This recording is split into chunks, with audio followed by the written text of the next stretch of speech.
નમસ્કાર. ભારતીય જનતા પાર્ટીમાં સંગઠન પર્વ ઉજવાયું. અનેક જગ્યાએ એવા નાટક થયા કે ચૂંટણી સેન્સ પ્રક્રિયા, જેને સેન્સ પ્રક્રિયામાં ભાગ લીધો હોય, ફોર્મ ભર્યું, એ જ પ્રમુખ ઉપપ્રમુખ બનશે. પણ 3 જગ્યાએ એવા નામ આવ્યા કે સૌને ચોંકાવી દીધા. જ્યાં આંતરિક વિખવાદો, જૂથવાદો જ્યાં ચરણસીમાએ હતા, તેના સૌથી મોટા ઉદાહરણ 3 જગ્યાએ હતા. પહેલું ઉદાહરણ હતું વડોદરા જિલ્લામાં. વડોદરામાં જે રીતે રંજન ભટ્ટને ટિકિટ અપાય, ટિકિટ કપાય, તેની જગ્યાએ હેમાંગ જોશીને ટિકિટ અપાય. સેમ પરિસ્થિતિ મોરબીમાં કે મોહન કુંડારિયાનું જૂથ અલગ, કાંતિ અમૃતિયાનું જૂથ અલગ, જીતુ સોમાણીનું જૂથ અલગ, અને એક તમામ વચ્ચે સૌથી મોટો કકડાટ ગીર સોમનાથમાં. ગીર સોમનાથમાં પણ આ જ પ્રકારની પરિસ્થિતિ. રાજેશ ચુડાસમાનું, ભગા બારડનું જૂથ, તમે કોડીનાર જાઓ તો દિનુભોગા સોલંકીનું જૂથ, સ્થાનિક જૂથ એટલા. જે રીતે અત્યારે દિનુભોગા સોલંકીનો અને કલેક્ટરના ઝઘડામાં પણ ભાજપના જ નેતાઓ સામે. આ તમામની વચ્ચે ભાજપે ખૂબ આકરા નિર્ણય કર્યા, અને એ જ ભાજપની અંદરની વાત હું આજે તમારી સામે લઈને આવ્યો છું. સૌથી મોટું અને જે ભાજપમાં તમામ લોકોને ચોંકાવી દેવું નામ હતું વડોદરા જિલ્લા ભાજપના પ્રમુખનું. વડોદરા જિલ્લા ભાજપના પ્રમુખ છે જયપ્રકાશ સોની. આ જયપ્રકાશ સોનીએ ફોર્મ પણ નથી ભર્યું અને સીધા જ પ્રમુખ બની ગયા. અને એટલે જ મેં વિડીયોમાં શરૂઆતમાં કહ્યું કે કોઈ નાટક નહીં, કોઈ ફોર્મ ભરવાની વાત નહીં. અને સંઘમાંથી આવતા ડોક્ટર જયપ્રકાશ સોની સીધા જ ભાજપના પ્રમુખ છે તે બની ગયા. ભાજપા દ્વારા પ્રમુખ બનાવવા માટે કરેલી ચૂંટણી પ્રક્રિયામાં એ નાટક પુરવાર થયું છે. વડોદરા શહેર ભાજપ પ્રમુખ માટે 44 જેટલા દાવેદારોએ ફોર્મ છે તે ભર્યા હતા. ભરાયેલ ફોર્મ પૈકી ઉમેદવારનું નામ જ જાહેર ન થયું અને નવું જ નામ છે તે જાહેર છે તે થયું. એટલે કે આ તમામ લોકોએ જોર પકડ્યું હતું, કારણ કે આરએસએસના કાર્યકર છે તેને સીધા જ સંગઠનમાં છે તે લઈ આવવામાં આવ્યા છે. વડોદરા શહેર ભાજપ પ્રમુખ પદે અનેક જૂથવાદો ચાલતા હતા, કોણ બનશે કોણ નહીં બને, ત્યારે જયપ્રકાશ સોનીના નામની જાહેરાતે સૌ કોઈને ચોંકાવી દીધા છે. કારણ કે યુનિવર્સિટીમાં રજિસ્ટ્રાર હતા અને સીધા જ આ અવળી મોટી જવાબદારી આપી દેવી તે કદાચ ભારતીય જનતા પાર્ટીને પણ નહીં ખબર હોય, ભારતીય જનતા પાર્ટીના કાર્યકર્તાઓને પણ નહીં ખબર હોય. પરંતુ જે પ્રમાણે અલગ અલગ જૂથ અને ઘણા નેતાઓએ એવા જબાલ લીંગા સેવડાવીને તૈયારીઓ કરી દીધી હતી કે અમે જ શહેરના પ્રમુખ છે, અમે જ અત્ર તત્ર સર્વત્ર છે. પરંતુ આ ભાજપ છે ને, ભાજપમાં કોઈ ક્યારેય એવું નક્કી ન કરી શકે કે આજે જે છે, કારણ કે આ એક સૌથી મોટી જાહેરાત હતી. હવે વાત કરવી છે આપણે મોરબીની. મોરબીમાં પણ આવું જ થયું.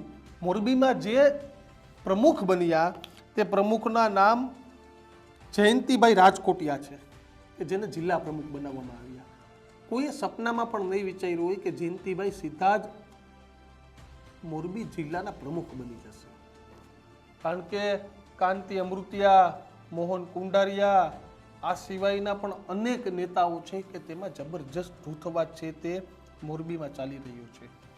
બ્રિજેશ મિર્જાની પણ વાત કરીએ કે કોંગ્રેસમાંથી લઈ આવીને ભાજપમાં ટિકિટ ને પછી જે રીતે કદ વેતરાયું, આવા અનેક નામ છે તે સામે આવી રહ્યા હતા.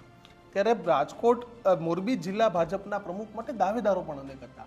મોહન કુંડારિયાએ પણ પોતાના જૂથના નેતાઓનું લોબિંગ કર્યું, કાંતિ અમૃતિયાએ પણ લોબિંગ કર્યું, નાનું મોટું લોબિંગ બ્રિજેશ મિર્જાએ પણ કર્યું.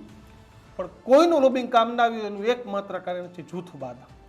તો અહીં પણ સંઘે પોતાના વીટો પાવર વાપર્યા અને સંઘના વીટો પાવરે મૂળ સંઘના અને ભાજપના હાસ્યામાં ધકેલા જૂના કાર્યકર્તા જયંતિભાઈ રાજકોટિયાને જિલ્લા પ્રમુખ છે તે બનાવવામાં આવ્યા. આમ તો જયંતિભાઈ છે તે નાની મોટી ભાજપમાં સેવા કરી ચૂક્યા છે ભૂતકાળમાં, પરંતુ હાલ છેલ્લા ઘણા બધા સમયથી તેઓ હાસ્યામાં ધકાયેલા હતા.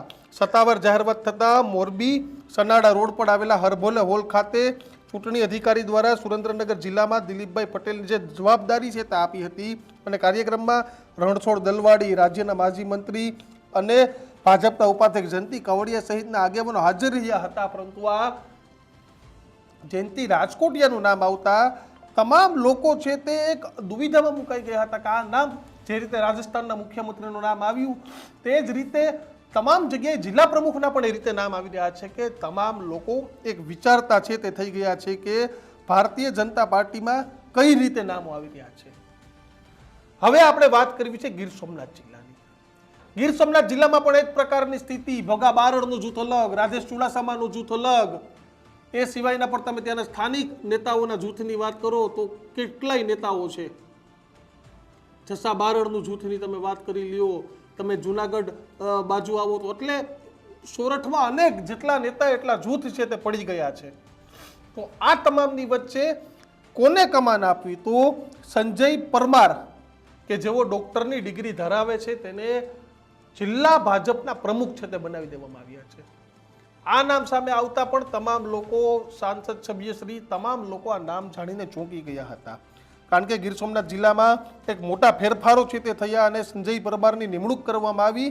આમ તો સંજય પરમાર ઓબીસી કારડીય સમાજમાંથી આવે છે અને તેઓ વ્યવસાયે ઓર્થોપેડિક સર્જન છે, પરંતુ હવે આ સર્જનને ગીર સોમનાથનું ઓપરેશન કરવા માટે ભાજપે જવાબદારી આપી છે. કારણ કે એટલી મજબૂત સ્થિતિ, ફક્ત 17 બેઠક ઉપર કોંગ્રેસ જીતી શકી, 17માંથી એક બેઠક હતી ગીર સોમનાથની. આજે પણ સૌરાષ્ટ્રમાં કોંગ્રેસના એકમાત્ર ધારાસભ્ય છે કે જેઓ ગીર સોમનાથથી આવે છે, વિમલ ચુડાસમા. ત્યારે હવે ઓપરેશન કોંગ્રેસ ડોક્ટર સાહેબને આપ્યું છે અને આ ડોક્ટર સાહેબ પણ મૂળ સંઘ સાથે જોડાયેલા છે ને એટલા માટે જ સંઘે પોતાનો વીટો પાવર વાપર્યો. કારણ કે દબંગ અધિકારી અને બાહુબલી નેતા વચ્ચે પણ અત્યારે ગીર સોમનાથમાં જબરદસ્ત વિવાદ ચાલી રહ્યો છે, સામે છે. અને ગીર સોમનાથ જિલ્લામાં પણ ભાજપમાં અનેક વિવાદ વિખવાદ છે તે ચાલી રહ્યા છે. ત્યારે સૌથી મોટી વાત એ કે આ વખતે સંગઠનમાં સંઘે ગુજરાતમાં જબરજસ્ત વીટો પાવર વાપર્યો છે અને આ સંકેતો એ જ છે કે 2027માં પણ સંઘ છે તે આ જ પ્રકારના વીટો પાવર વાપરે તો નવાઈ નહીં. ભાજપ પ્રમુખમાં પણ હવે જે નામો ચાલી રહ્યા છે તે નામો મને ક્યાંય નથી દેખાતા અને હવે સીધી રીતે જે રીતે સંઘે પોતાનો વીટો પાવર વાપર્યો આ રીતે હવે એ વાત પણ નિશ્ચિત જ છે કે પ્રદેશ અધ્યક્ષ પણ સંઘની ગાઈડલાઈન, સંઘની દિશા નિર્દેશવાળા જ આવશે અને કદાચ રાષ્ટ્રીય અધ્યક્ષ પણ ભારતીય જનતા પાર્ટીમાં આ જ પ્રકારના કોઈ આવશે. મારી વાત સાથે આપ કેટલા સહમત છો? અને સંઘના ગુજરાતમાં જે પ્રમાણે છેલ્લા 2 દાયકાથી તમે જોતો એટલું વર્ચસ્વ રહ્યું ન હતું, પરંતુ અચાનક એટલા વર્ચસ્વને તમે કઈ રીતે જોઈ રહ્યા છો તે કોમેન્ટ બોક્સમાં જણાવજો. અને આવા જ વિડીયો જોવા માટે જોતા રહો ન્યૂઝ રૂમ. મને આપશો રજા. નમસ્કાર.